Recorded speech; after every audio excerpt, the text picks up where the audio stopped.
Hey everyone, let's just wrap up chapter 12 here real quick while we're enjoying this beautiful day.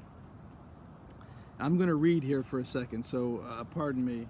At the end of this chapter 12, great principals are loyal to their students, to their teachers, and to the school.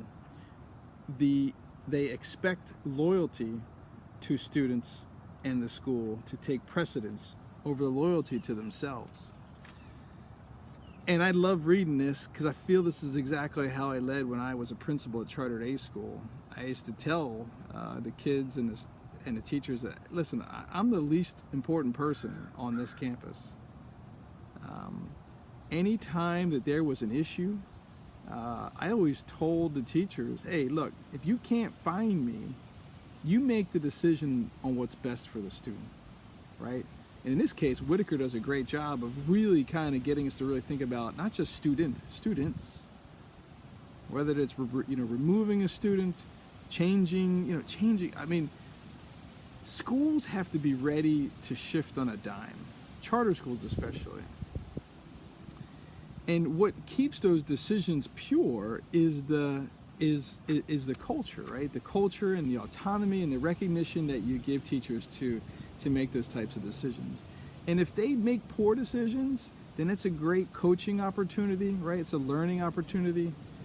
And then, maybe the box is a little bit tighter on certain decisions because it's just not something that always comes up, right? You can't plan for everything that occurs in a public institution.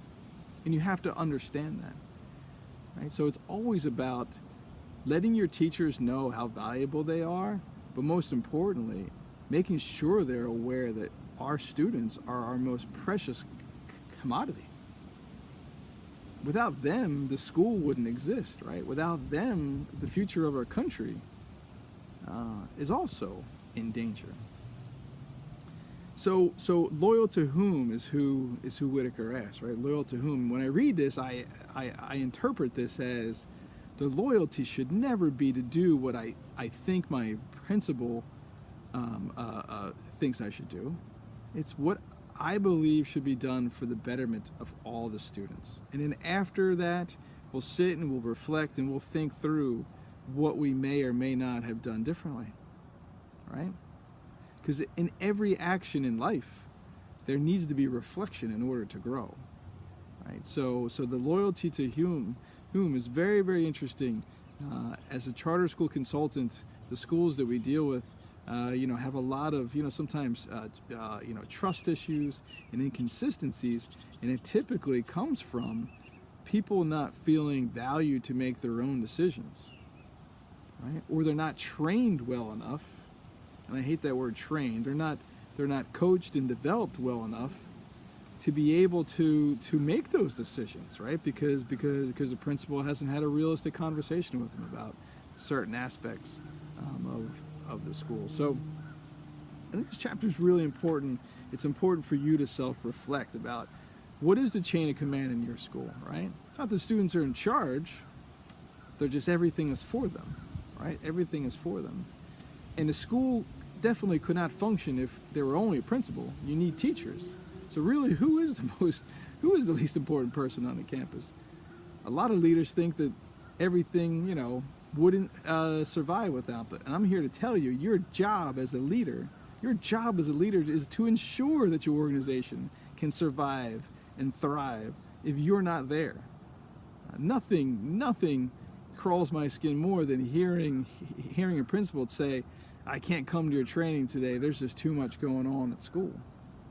Yeah, everybody's busy. Everybody's busy.